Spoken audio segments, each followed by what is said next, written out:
নমস্কার বন্ধুরা, কোনো রকম রোদে দিয়া ঝামেলা ছাড়াই আজকে আমি আমের আচার করে মিষ্টি আচার করে দেখাবো। তার জন্য এখানে আমি 3টে আম নিয়েছি। আমগুলোকে পরিষ্কার করে ধুয়ে নিয়েছি। এবার আমটা আমি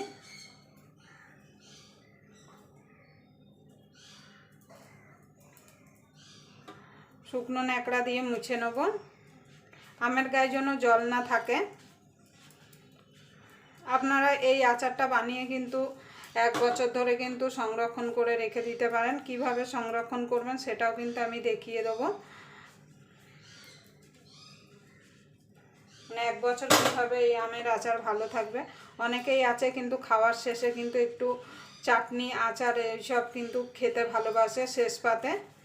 কিন্তু এইভাবে যদি বানিয়ে রাখা যায়, কেন সবসময় তো আমরা আম পাই না, এইভাবে যদি বানিয়ে রাখা যায়। আমি কিভাবে এই আমের মিষ্টি আচারটা বানাই তার জন্য আপনারা পুরো ভিডিওটা দেখবেন। আশা করি আপনাদের ভালো লাগবে। যদি ভিডিওটা দেখে আপনাদের ভালো লাগে তাহলে অবশ্যই একটা লাইক করবেন, শেয়ার করবেন, আর চ্যানেলটা সাবস্ক্রাইবার করে নেবেন, আর পাশের বেল আইকনটা অবশ্যই বাজিয়ে দেবেন আমি যখন কোনো নিত্য নতুন রেসিপি আপলোড করব সবার আগে পাওয়ার জন্য। চলুন আমগুলোকে আমি কেটে নেবো। মানে একটা আম থেকে আমি 8 টুকরো করব। আপনারা চাইলে লম্বা লম্বা করেও দিতে পারেন। দেখুন বন্ধুরা, আমগুলো আমি কেটে নিয়ে চলে এসেছি। এবার আমটাকে আমি নুন আর হলুদ মাখিয়ে দেবো।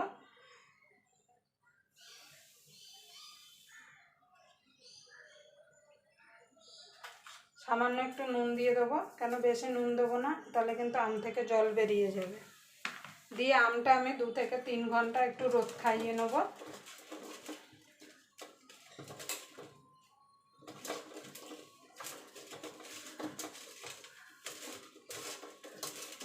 এই আমটা 2 থেকে 3 ঘন্টা রোদ খেতে খেতে আমি একটা মশলা বানিয়ে নেব।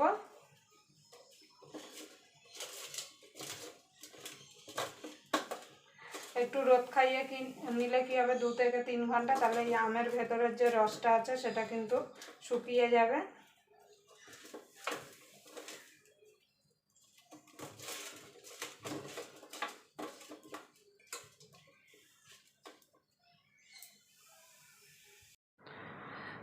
দেখুন বন্ধুরা, আমগুলো শুকিয়ে গেছে।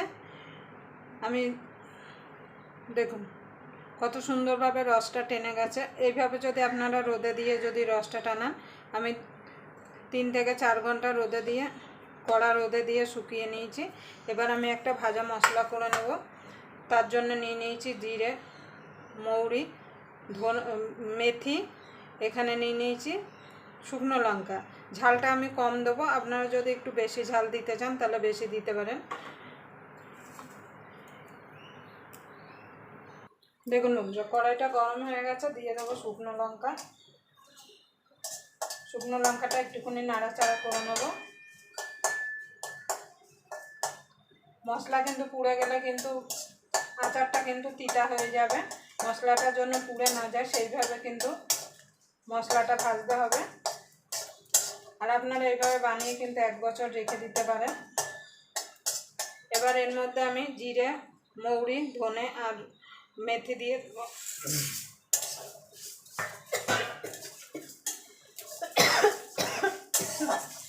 সর্ষেটা একটুখানি পরে দেবো।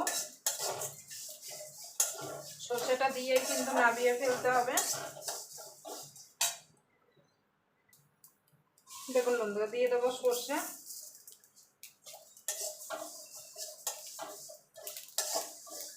এবার আমি নাবিয়ে দেবো। দেখুন বন্ধুরা, মশলাটা নাবিয়ে নিয়েছি। ঠান্ডা হলে আমি মিক্সিতে দিয়ে গুঁড়িয়ে নেবো, আপনারা চাইলে শিলনোড়ায়ও বেটে নিতে পারেন। এবার আমি আচারটায় রান্না করব। তার জন্য দিয়ে দেবো কড়াইতে সর্ষের তেল। একটুখানি তেলটা কিন্তু বেশিই দিতে হবে। এবার তেলটা গরম হয়ে গেলে, দেখুন বন্ধুরা, তেলটা গরম হয়ে গেছে। ফোড়নে দিয়ে দেবো একটা শুকনো লঙ্কা, 5 ফোড়ন।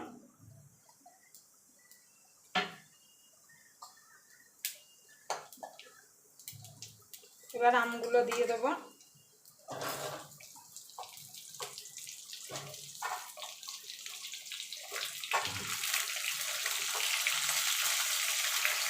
আমগুলো দিয়ে মিনিট দিয়ে একটুখানি ভাজা ভাজা করে নেবো।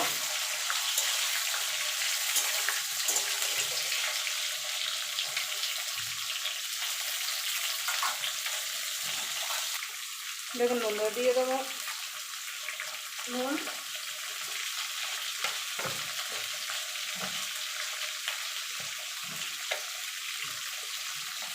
হলুদ গুঁড়ো,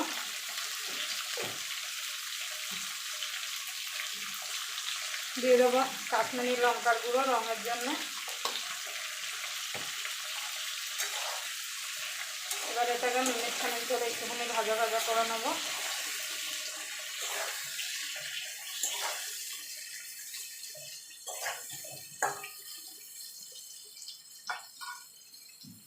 দেখুন বন্ধু, এবার দিয়ে দেবো গুড়টা। এখানে আমি গুড় দিয়ে বানাচ্ছি, আপনারা চাইলে চিনি দিয়েও বানাতে পারেন।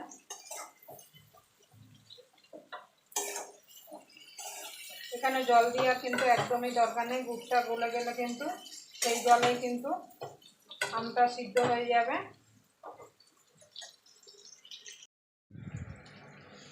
দেখুন বন্ধুরা, আচারটা হয়ে গেছে। এটা ঠান্ডা হলে কিন্তু আরেকটু শুকিয়ে মানে ঘন গাঢ় হয়ে যাবে, যেহেতু আমি আখের গুড় দিয়ে বানালাম, আপনারা চাইলে কিন্তু চিনি দিয়েও বানাতে পারেন। এবার দিয়ে দেবো ভাজা মশলাটা, যেটা ভেজে রেখেছিলাম।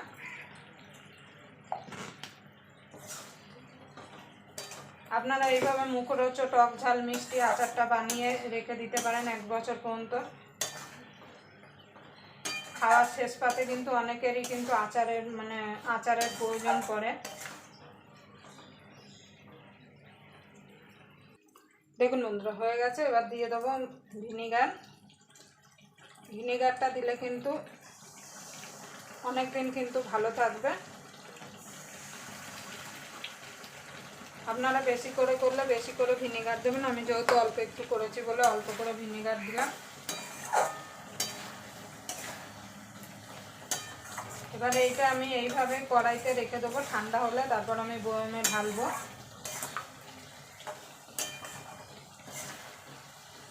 আবার আপনাদের সঙ্গে